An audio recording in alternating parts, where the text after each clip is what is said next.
Mientras Petro, el jefe de la mafia, se hace el loco incendiando al país y envenenando a sus masas con inventos como falsos golpes de Estado, inexistentes atentados y delirantes discursos que reflejan su odio, su resentimiento y su maldad, producto de toda suerte de desórdenes mentales que por supuesto se exacerban con la mezcla de alcohol y droga, a la patria se la están robando sin que la justicia haga nada para evitarlo. Hace unos meses denuncié en este mismo espacio cómo desde el Ministerio de Hacienda se entregaron 200.000 millones de pesos en un traslado a la Unidad Nacional de Gestión de Riesgos para sobornar a los bandidos del Senado que efectivamente vendieron sus votos en favor del sátrapa Gustavo Petro a cambio de una platica. El tiempo no tardó en darme la razón y los delincuentes Olmedo y Schneider, par de sanguijuelas petristas, confesaron que por orden del ministro de Hacienda, de una consejera presidencial y del ministro del Interior de entonces, compraron desde los presidentes de Senado y Cámara hasta senadores de diferentes partidos políticos que como viles prostitutas cobraron por dar sus votos, traicionando al pueblo colombiano que los eligió. Con excepción de esos dos pillastres, ninguno de los demás culpables está siquiera privado de la libertad. Ni los determinadores, ni los beneficiarios, ni los operadores de semejante acto de corrupción, gracias al cual Petro es cada vez más poderoso, porque fueron billones de pesos que le entregaron los torcidos senadores al tirano en ciernes para que se atornille al poder con el dinero del erario. Pues bien, ahora voy a denunciar el mismo modus operandi, pero con otros protagonistas, el ministro de Salud actual y las collas del régimen, los representantes a la Cámara que se vendieron a Petro para aprobarle, entre otras, su nefasta reforma a la salud. Los hechos son los siguientes, queridos compatriotas. En el mes de agosto del año 2023, después de la caída de la ministra de Salud de entonces, la nefasta Carolina Corcho, entre otras cosas porque su trabajo con el Congreso tenía a la cacareada reforma a la salud de Petro sin acuerdo para salir adelante en la Cámara de Representantes. Y ya bajo la dirección del actual ministro, nefasto también, Guillermo Alfonso Jaramillo, se dieron los primeros pasos ocultos para conseguir los votos de los representantes a la Cámara. Para ello, el día 2 de agosto del año pasado, aquí están viendo el oficio en pantalla, el ministro de Salud solicitó a la directora de presupuesto del Ministerio de Hacienda, Claudia Marcela Numa, el traslado de 1 billón de pesos del presupuesto fijado para el aseguramiento del sistema de salud a infraestructura y atención de población vulnerable. Valga decir que previamente el Ministerio de Hacienda ya se había negado a atender dicha solicitud también hecha por el Ministerio, argumentando la supuesta gran vulneración del derecho a la salud de la población en regiones tales como La Guajira, el Pacífico, la Amazonía, la Orinoquía y otros territorios urbanos y rurales. Es decir, el gobierno criminal de Petro, al ver hundida su reforma, después de haber estado detenido el proceso de discusión y aprobación entre mayo y agosto del 2023, ya bajo el mando de uno de los más leales lugartenientes del régimen, Guillermo Alfonso Jaramillo, abordó a las collas de la Cámara para comprar sus conciencias.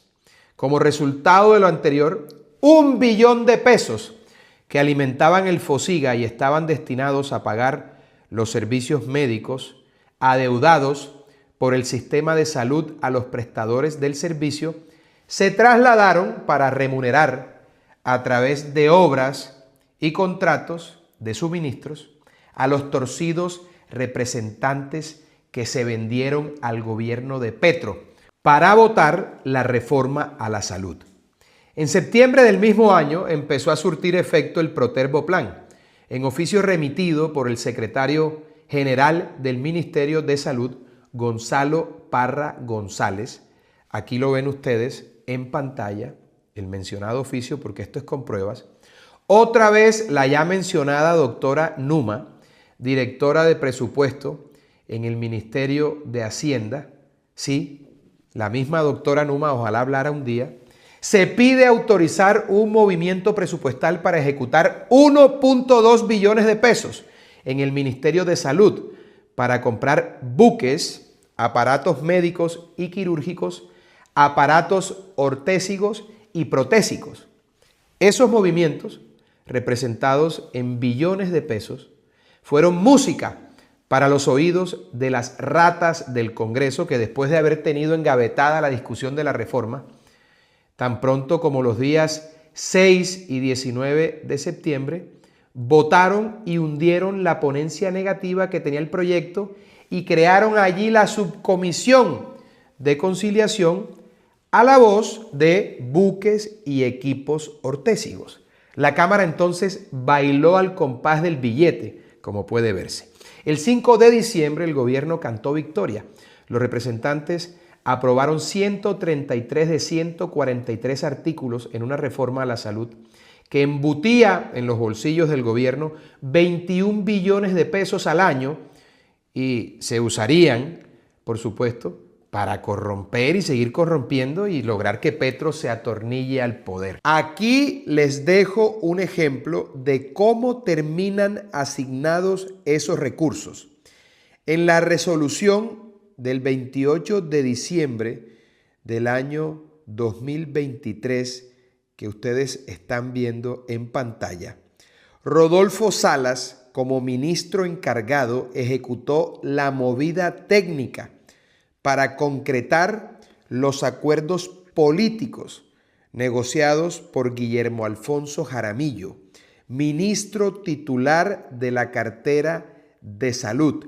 Repartió un regalito de santos inocentes de más de 200.000 millones entre afortunados municipios como Mitú, Tasco, Rivera, Santander, de Quilichao, San Zenón y otros de igual magnitud.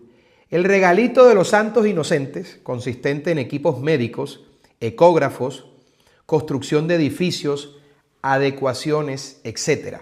Esta resolución que ven en pantalla le llevó a Mitú 87.000 millones de pesos.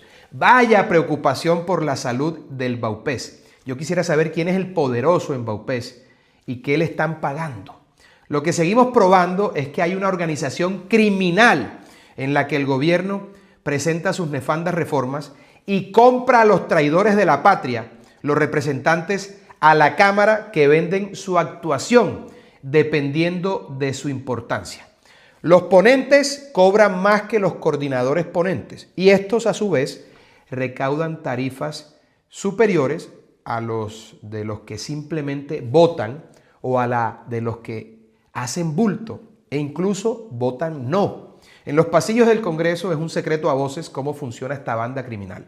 Las agendas de los enlaces del ministerio en el Congreso, las entradas de los congresistas seleccionados como negociadores de ese torcido a las oficinas del ministerio, las reuniones en el Hotel Tequendama, el papel de los miembros de confianza de las UTL, de los protagonistas de este crimen abominable, hablarían por sí solas si hubiese voluntad para investigar los hechos, pero parece ser que no la hay. Le pregunto al ministro de Salud, ¿es cierto que hay 3 niveles de congresistas con diferentes tarifas? La de los ponentes, la de los coordinadores ponentes y la de los votantes rasos. ¿Conoce usted, ministro, la existencia de esas tarifas para comprar congresistas? ¿Ha escuchado hablar de los llamados refuerzos? ¿Sabe usted si se asignaron cupos a representantes por hacer quórum, así votaran negativo a la reforma?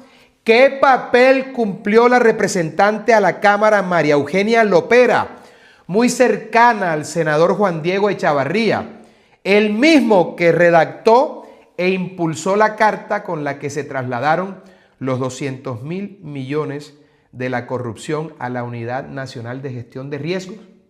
¿No se le hace extraño, señor ministro, que se haya utilizado el mismo modus operandi en el Ministerio de Salud que en la Unidad Nacional de Gestión de Riesgos? Es decir, trasladar recursos de difícil contratación a otros de fácil corrupción en momentos claves de las reformas, tanto en Senado como en Cámara.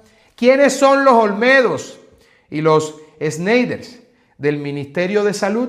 Hago esta denuncia pública y le pido al Grupo Ciudadano de Defensores de la Patria que me ayude a hacerle seguimiento a lo que las autoridades competentes investiguen sobre estos hechos. Es determinante para la institucionalidad y la democracia castigar a los culpables.